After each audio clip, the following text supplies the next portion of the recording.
फिर आपको बहुत बहुत स्वागत है आपके अपने YouTube चैनल DLED वाला में। दोस्तों आज की इस क्लास में हम आपके लिए लेकर हाजिर हो चुके हैं DLED थर्ड सेमेस्टर के मॉडल पेपर को। सब्जेक्ट है आपका हिंदी का और ये 25 अंक का आपका पेपर होता है जिसमें 1 घंटे का समय मिलता है आपको पेपर को सॉल्व करने के लिए। तो चलिए दोस्तों ज़्यादा टाइम ना वेस्ट करते हुए आज की इस क्लास को स्टार्ट करते हैं। और सबसे पहला प्रश्न आपके सामने स्क्रीन पर है। इसमें आपसे पूछा जा रहा है कि मृत्यु की इच्छा रखने वाला, इसके लिए एक शब्द होगा, वो शब्द कौन सा होगा वो आपको बताना है। ठीक है, तो इस क्वेश्चन का आपका राइट आंसर हो जाएगा मुमूर्षु। ठीक है, क्या हो जाएगा? मुमूर्ष। ठीक है, क्या हो जाएगा? मुमूर्ष। ठीक है, प्रश्न संख्या 1 का राइट आंसर क्या हो जाएगा? मुमूर्ष, ऑप्शन ए। इसी के साथ दोस्तों आपको बता चलें कि हम ऑलरेडी आपको 4 मॉडल पेपर दे चुके हैं सभी सब्जेक्ट के, जो आपकी परीक्षाओं के लिए बहुत ज़्यादा इंपॉर्टेंट है। और परीक्षाएं अब आपकी समझो स्टार्ट होने ही जा रही हैं, कुछ ही समय बचा हुआ है। तो जल्द से जल्द चैनल पर जाकर आप विजिट करें और यूपी DLED थर्ड सेमेस्टर की जो प्लेलिस्ट है, प्लेलिस्ट में जाकर आप पिछले सभी मॉडल पेपर की क्लासेस को अटेंड कर लें, जो आपकी परीक्षाओं के लिए बहुत ज़्यादा इंपॉर्टेंट हैं। और डायरेक्टली इनमें से आपको जो क्वेश्चन है वो परीक्षाओं में देखने के लिए मिल जाएंगे। इसके साथ ही मैं आपको आगे ये भी बता दूंगा कि इस PDF फाइल यानी कि मॉडल पेपर को आप कहाँ से और कैसे डाउनलोड कर सकते हैं।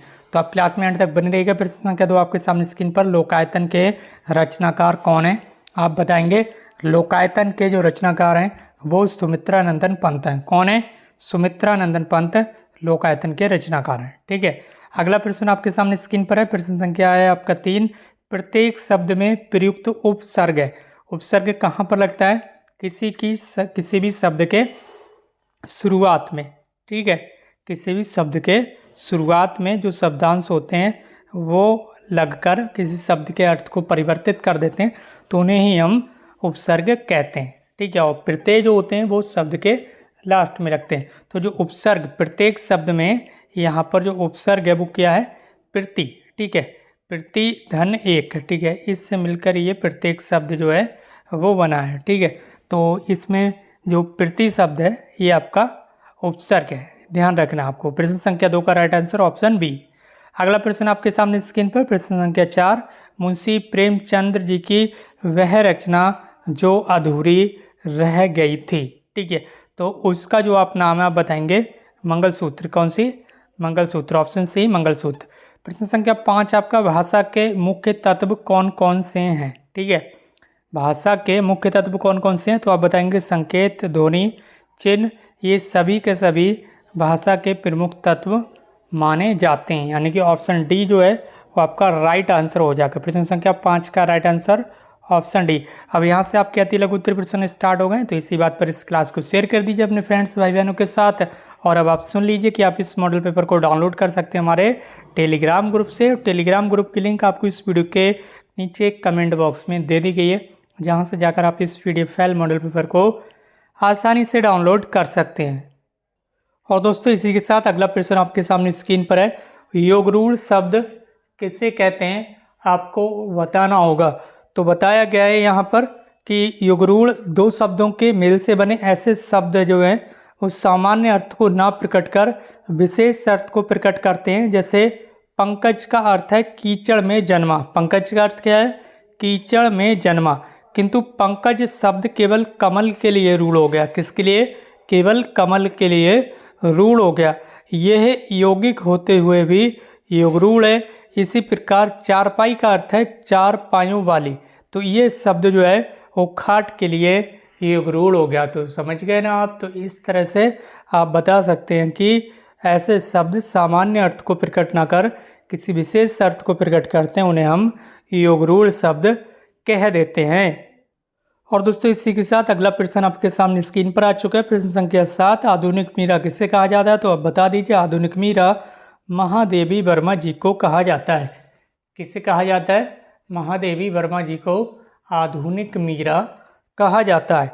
इसी के साथ प्रश्न संख्या 8। क्रिया किसे कहते हैं? तो आप बताएंगे। क्रिया का अर्थ है वाक्य में जिस प्रकार से क्रिया कार्य होने की जानकारी हो उसे क्रिया कहते हैं। जैसे किसी कार्य की जानकारी होती है उस शब्द को हम क्रिया कहते हैं। जिन शब्दों से किसी कार्य के करने या होने की जानकारी होती है उन शब्दों को हम क्या कहते हैं? क्रिया कहते हैं। जैसे नहाना हो गया, ठीक है, बैठना हो गया, लिखना हो गया, ठीक है, या फिर चलना हो गया। ये सारे के सारे शब्द जो हैं वो क्रिया हैं। ठीक है, क्रिया का अर्थ क्या है? कार्य। क्रिया का अर्थ क्या है? कार्य। ये भी आपको ध्यान रखना है। अगला प्रश्न आपके सामने स्क्रीन पर है। प्रश्न संख्या 9, संयुक्त वाक्य किसे कहते हैं? तो आप बताएंगे कि संयुक्त वाक्य किसे कहते हैं? जिस वाक्य में एक से अधिक उपवाक्य होते हैं और वे उपवाक्य आपस में जुड़े होते हैं। कौन कौन से शब्दों से? और, यद्यपि, बल्कि, तथा, परंतु, अतः, इसलिए इत्यादि इन शब्दों से जुड़े होते हैं दो उपवाक्य। ठीक है, तो ऐसे उपवाक्यों के जो जोड़ होता है, ठीक है, उसे हम संयुक्त वाक्य कह देते हैं। जैसे वर्षा हो रही है और सड़कों पर पानी भर गया। ठीक है, यहाँ पर दो उपवाक्य हैं, वर्षा हो रही है और सड़कों पर पानी भर गया, और ये दोनों उपवाक्य और शब्द से जुड़े हुए हैं। ठीक है, तो ये पूरा जो सेंटेंस पूरा वाक्य है, इसे ही हम संयुक्त वाक्य कह देते हैं। अगला प्रश्न आपके सामने स्क्रीन पर है। प्रश्न संख्या आपका 10 है। पूछा जा रहा है कि उप और प्रति उपसर्ग लगाकर दो दो शब्द बनाइए। अभी आपने ऊपर भी प्रश्न में देखा होगा कि प्रति उपसर्ग लगाकर एक शब्द था आपके सामने, और उसमें पूछा गया था आपसे उपसर्ग। ठीक है, जो कि ऑब्जेक्टिव क्वेश्चन में था, आपने ध्यान दिया होगा, तो ध्यान देंगे फिर से एक बार। तो यहाँ पर एक उपसर्ग है उप, ठीक है, दूसरा प्रति। तो सबसे पहले उप जो उपसर्ग है, इससे दो शब्द बना देंगे, उपग्रह और उपनाम। ठीक है, दूसरा उपसर्ग है आपका प्रति, तो प्रति से हो जाएगा आपका प्रतिवर्ष, प्रतिघात, और जो आपने ऑब्जेक्ट में देखा था प्रत्येक, ये भी एक शब्द हो जाएगा। अगर आप लिखना चाहें तब आपकी मर्जी है। क्वेश्चन में जितने यहाँ पर शब्द पूछे जाएँ उतने शब्द आप लिख सकते हैं, कोई यहाँ पर समस्या वाली बात है नहीं। बस आप लोग अच्छे से तैयारी कर लीजिए क्योंकि समय बचा हुआ नहीं है। ठीक है, तो चलिए अगला प्रश्न आपके सामने स्क्रीन पर शेयर करते रहिएगा इस क्लास को अपने फ्रेंड्स के साथ, भाई बहनों के साथ। और अगर आप चैनल पर नए हैं तो चैनल को सब्सक्राइब कर लीजिए, क्योंकि कुछ भी नहीं जाता है आपका चैनल को सब्सक्राइब करने से, बल्कि लगातार जो क्लासेज हैं वो आपको मिलती रहती हैं। प्रश्न संख्या आपका 11, यहाँ पूछा गया कि कालों का विभाजन कीजिए। ठीक है, जो काल होते हैं ना, ठीक है, जैसे आपने सुना होगा वर्तमान काल, भूतकाल, भविष्यकाल, ये 3 तरह के काल होते हैं। ठीक है, तो वही आपसे पूछा रहा है कि काल मुख्य रूप से 3 प्रकार के होते हैं। सबसे पहले होता है आपका भूतकाल, जो गुजर चुका है, वह समय जो गुजर चुका है, वह आपका कौन सा काल हो गया? भूतकाल। ठीक है, वर्तमान काल, जो समय अभी वर्तमान समय में इस समय आपके सामने चल रहा है, ये कौन सा काल हो गया आपका? वर्तमान काल। ठीक है, जो और लास्ट अगला काल है आपका अंतिम तीसरा काल होता है भविष्यकाल। भविष्यकाल वह समय जो आने वाला है हमारी आगे ज़िंदगी में, लाइफ में, जिसे हमने अभी नहीं देखा है, वह क्या है? भविष्य है, वह भविष्य काल है जो आगे आने वाला है। ठीक है, तो ये 3 काल होते हैं, तीनों ही आपको ध्यान रखना है। बढ़ रहे हैं अगले प्रश्न की ओर। यहाँ से आपके लघु उत्तरीय प्रश्न स्टार्ट हो चुके हैं, तो ध्यान दीजिएगा। स्वतंत्र लेखन से क्या अभिप्राय है? स्वतंत्र लेखन का अर्थ है, स्वतंत्र लेखन का तात्पर्य किसी पूर्वाग्रह अथवा वैमनस्य से मुक्त होकर लिखित अभिव्यक्ति करना, जब शिक्षार्थी शिक्षक के आग्रह अथवा दबाव से मुक्त होकर स्वेच्छापूर्वक अपने भाषा ज्ञान एवं शब्द भंडार का प्रयोग करते हुए किसी विषय पर अपनी भाषा में मौलिक अभिव्यक्ति करता है, तो वह स्वतंत्र लेखन माना जाता है। ऐसे लेखन में लेखक के अपने विचार और अपनी भाषा होती है। अगला प्रश्न आपके सामने स्क्रीन पर है। भाषा शिक्षण में सात स्वर वाचन का क्या महत्व है? तो सात स्वर वाचन शिक्षण का वह चरण है जिसमें बहुत से बालक या व्यक्ति किसी भी लिखित भाग को एक साथ पढ़ें या बोलें। जैसे प्रार्थना को बालकों के द्वारा एक साथ बोला जाता है, तो वह आपका सात स्वर वाचन हो गया। ठीक है, इसी तरह से जब तक विद्यार्थी किसी अंश को बोलकर नहीं पढ़ेगा, तब तक उसकी ध्वनि संबंधी कमियों और वाचन संबंधी त्रुटियों का पता नहीं लग पाएगा। त्रुटियों का पता लगाने पर ही उनका संशोधन संभव है, उससे पूर्व नहीं। ठीक है, तो सात स्वर वाचन से बहुत सारी त्रुटियों का जो पता है वो लगा सकते हैं कि बच्चे कहाँ कहाँ पर मिस्टेक, गलतियाँ कर रहे हैं।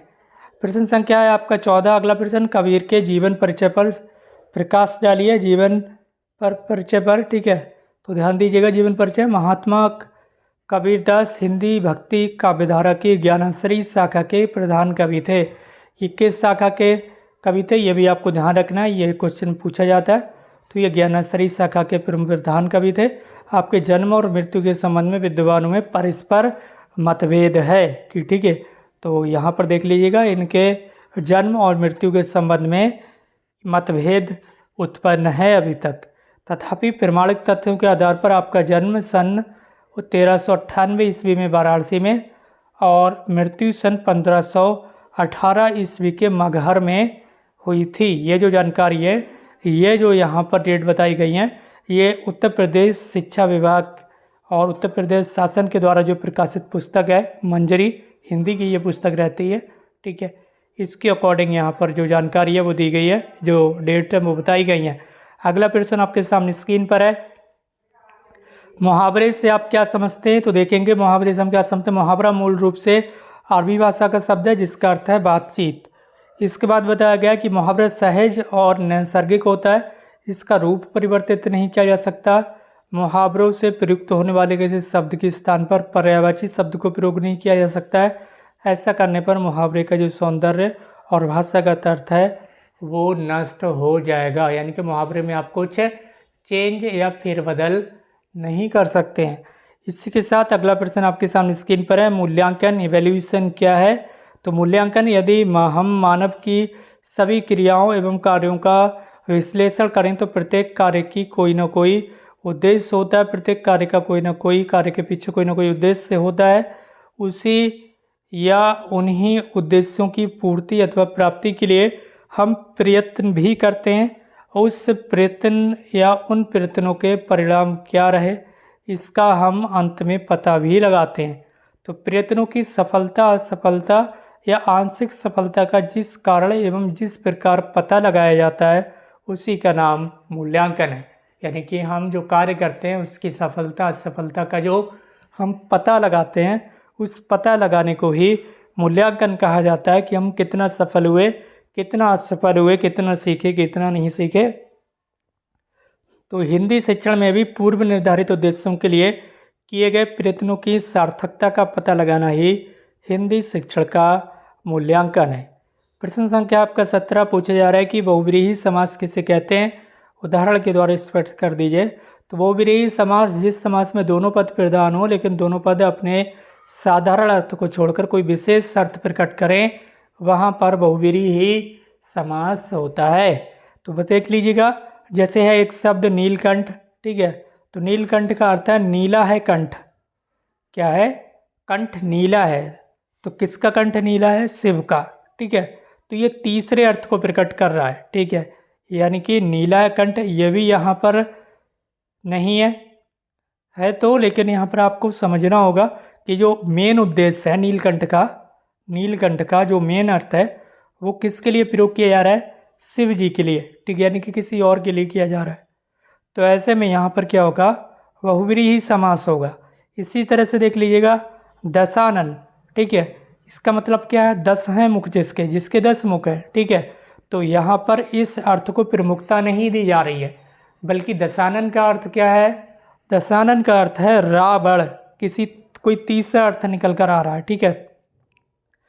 10 भी है और मुख भी है, ठीक है। दो अर्थ यहाँ पर हैं लेकिन इनको प्रमुखता नहीं दी जा रही है, कोई तीसरा अर्थ निकल कर आ रहा है। तो जिस वजह से दशानन शब्द जो है ये बहुव्रीहि समास का उदाहरण है। अगला प्रश्न आपके सामने स्क्रीन पर प्रश्न संख्या 18, ध्यान दीजिएगा। कारक किससे कहते हैं? अपादान कारक को उदाहरण सहित संक्षेप में स्पष्ट कर दीजिए। तो ध्यान दीजिएगा, संज्ञा सर्वनाम पे जिस रूप से उसका संबंध सीधा क्रिया से जाना जाए उसे कारक कह देते हैं। कारक के 8 भेद हैं जिसकी कर्ता, कर्म, करण, संप्रदान, अपादान, संबंध, अधिकरण, संबोधन, ये 8 तरह के जो कारक हैं वो हिंदी में आपके होते हैं। आगे अपादान कारक का बताया गया कि संज्ञा के जिस रूप से अलग होने का भाव प्रकट हो जाए उसे अपादान कारक कहते हैं। अपादान कारक का अच्छे विभक्ति चिन्ह से है, अपादान कारक का जो चिन्ह होता है उससे है, ठीक है। जितने भी कारक हैं इनके कुछ ना कुछ चिन्ह होते हैं, जिसकी में हो गया, पर हो गया, ये सब किसी न किसी कारक के चिन्ह होते हैं। तो अपादान कारक का चिन्ह क्या है? से, जिसका भाव अलग होने, डरने और शर्माने से है। जैसे वृक्ष से पत्ता गिरता है, मैं शेर की दहाड़ से डर गया। तो ये सब अपादान कारक के उदाहरण है। तो यहाँ पर आपकी आज की जो क्लास है ये समाप्त हुई। इसकी आंसर की आपको यहाँ पर मिल रही है और मैंने आपको वीडियो के बीच में बताया ही था कि आप इस PDF फाइल को डाउनलोड कर सकते हैं हमारे टेलीग्राम ग्रुप से। टेलीग्राम ग्रुप की लिंक इस वीडियो के कमेंट बॉक्स में, और आप इससे क्लास को शेयर कर दीजिए अपने फ्रेंड्स के साथ। अगर आप चैनल पर नए तो चैनल को सब्सक्राइब कर लीजिए। आज की इस क्लास को यहीं पर समाप्त करते हैं। हमसे जुड़ने के लिए आपका बहुत बहुत धन्यवाद। Thank you so much for connecting with us.